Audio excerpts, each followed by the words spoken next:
Welcome once again to Lehto's Law. Here's Steve Lehto. David sent me a note about a story. It's rather timely. I don't know if you heard or not, but there's going to be an eclipse. A total eclipse of the sun. You thought I was going to say heart, didn't you? Travel agency loses $30,000 after Buffalo hotel cancels Eclipse reservation for hundreds of tourists, and I've actually heard of this happening in more than one place.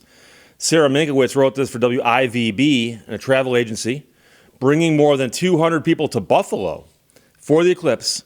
Says they were all left scrambling to find a place for their guests to stay after a local hotel canceled their reservation. The man who owns the tour company said, "We've spent 2 years preparing for this event to make it a great event. We're in the process of possibly losing it all in one fell swoop." So it looks like they're not going to lose it all, but they came close. His company is based in New Jersey, and his agency is planning on bringing 250 people to Buffalo for the total solar eclipse on April 8th. April 8th. He said, "You guys in Buffalo are in the totality of the eclipse. People are coming from all over the world."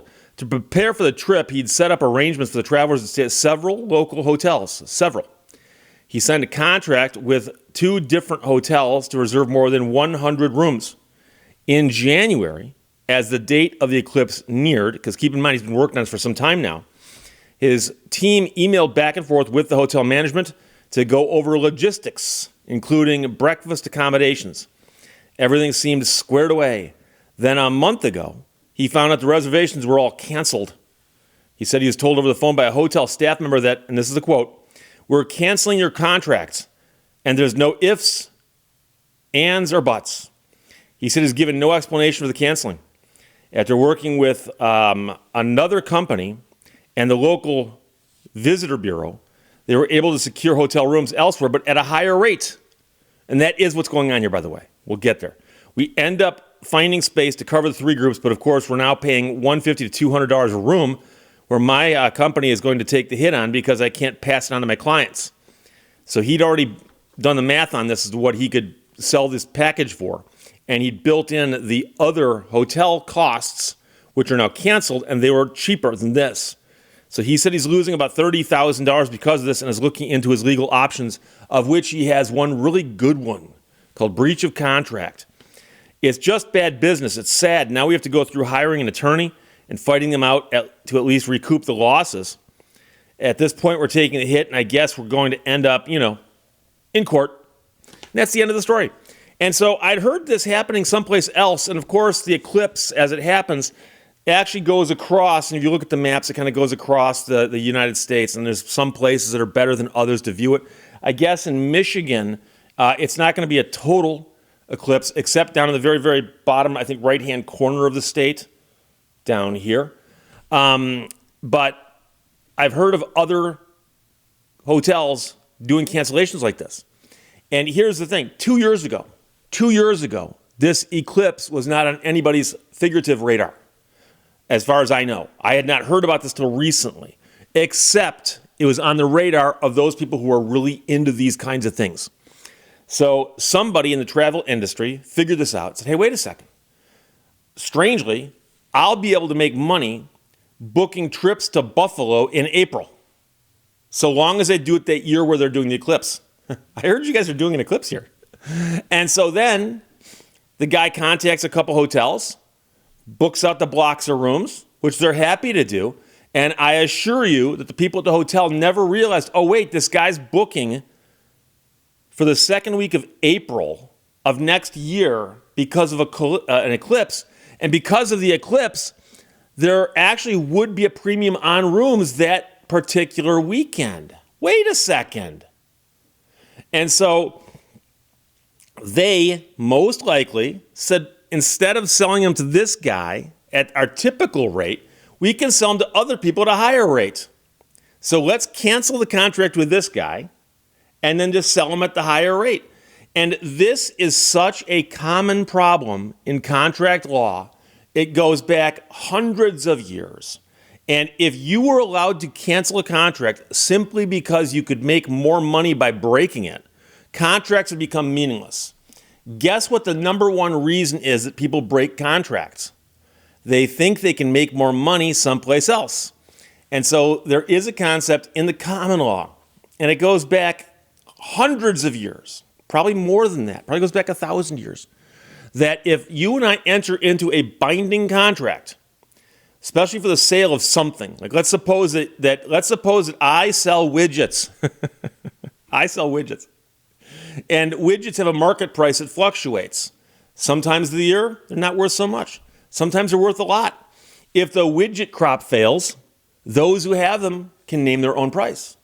So, however, to protect myself, I decide to sell my widgets way down the road into the future so that I don't have to worry about the fluctuations in price. So let's suppose widgets selling at $75 is break even for me, but $100 I make a profit.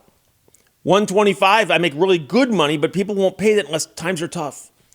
And so I actually meet somebody who says, Steve, I'll buy your July output, all the widgets you make in July, and I'll give you $100 for them. I'll guarantee that price right now. And I say, okay, we sign a contract, we shake hands, we do everything we can do to memorialize the contract. And as the date approaches for me to deliver those widgets, the widget crop fails in every other state but mine. I'm sitting on a gold mine, and I know it. People are calling me going, Steve, do you have widgets? We'll pay you $200, $300 a piece for them. I should be saying no because I haven't got any to sell. I said I'm going to sell my entire output of that 1 month to the buyer. But I can make more money. Well, you understand, of course, if the exact opposite had happened, that is the price had crashed, and he wanted to back out, what would I do? I'd sue to enforce the contract. So guess what? When the price goes in his favor and I back out, you can sue me. And that makes complete sense. Otherwise, like I said, none of these contracts would ever be enforceable. And so the law has evolved over the years to allow those kinds of contracts to be enforceable. Because if they aren't enforceable, then why do we even have contracts? So it'll be interesting to see what happens here because there's two things that come into play in modern times. The most obvious one is, were there terms and conditions as part of the contract that the hotel gave the travel agent? In other words, did it say in there, we guarantee these prices except for, and did it contain a bunch of outs for them? Now, simply having an out because they can get more money from somebody else probably isn't in there. But they might have something else in there that suggests that as long as they cancel with a certain amount of time, they're allowed to do it. And a court might allow that, especially if it went both ways. That is, either party could cancel it up to a certain time. But if it simply says, oh, the hotel can cancel, but you can't, a court might not enforce that. And the other problem you have these days is your attorney fees and court costs are probably not recoverable if you are the travel agent, even if you win. So in other words, you can sue for your damages, which is the cost of you covering the contract elsewhere. That's what they call it. But you probably can't get your attorney fees and court costs back. So if you sue them for $30,000 and you win and spend $15,000, $20,000 chasing that, you'll still come out ahead, but it's not making you whole. And that's the sad part because that really ought to be the case. But that's simply a rule that goes back quite a ways as well. However, keep in mind that I remember reading cases on this in law school. Somebody would contract for the sale of oil next year. Somebody would contract for the sale of some other crop next year. And those are things that often do this. And somebody who's in the hotel industry would know that, oh, every year we get more business this time of the year.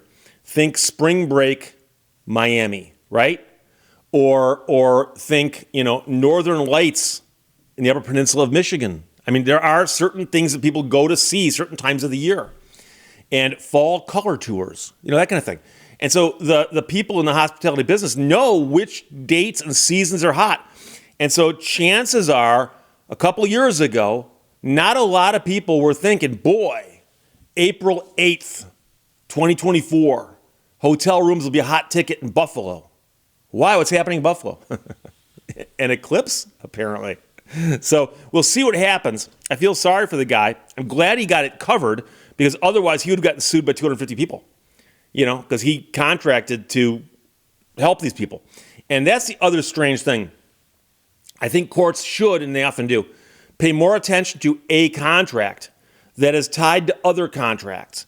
So this guy, the travel agent, in essence, painted himself into a corner But he thought he had an out because he's like, okay, I've got this contract in place, so I'm all set. He then sells these packages to all these people over here.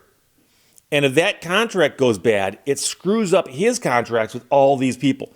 Now, obviously, 250 people is probably 125 couples, give or take. But still, that's a lot of contracts. So I hope that whoever handles this in court, judge-wise, recognizes that and that that's brought to the attention of the court that, this guy, in reliance on the hotel's promises, went and booked all these tours. And by the way, that's the other thing that you can often point to in a contract case. And I'm not going to get too heavily into that because his entire book's written on the concept of reliance.